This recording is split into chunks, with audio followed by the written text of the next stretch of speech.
Hi guys, good afternoon. So ulam namin is buttered chicken with fresh tomato. So sabi nga natin, lutong batchan daw to. So ang pinaka main ingredient is yung chicken. Next is yung butter.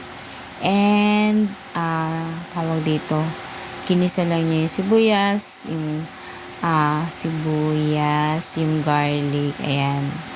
So, ayan. Ginisa lang niya yun. Tapos, so makikita nyo, dinagdagan lang niya ng onting water para magkaroon na sabaw since para ito sa kanyang mga apo.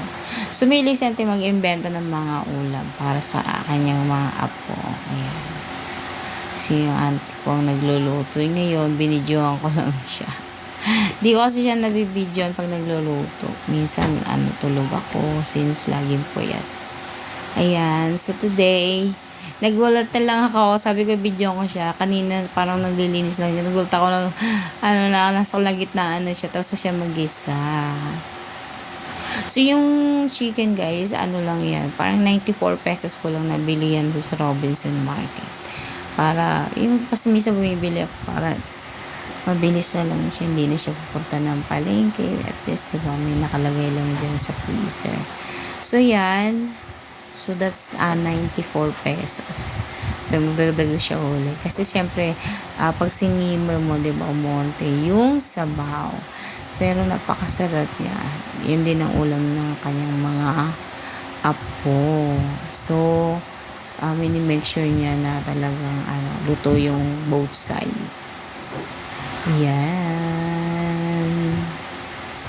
Client mo yun. Parang, lang, 100 plus lang, no? Meron ka ng ulam-ulam.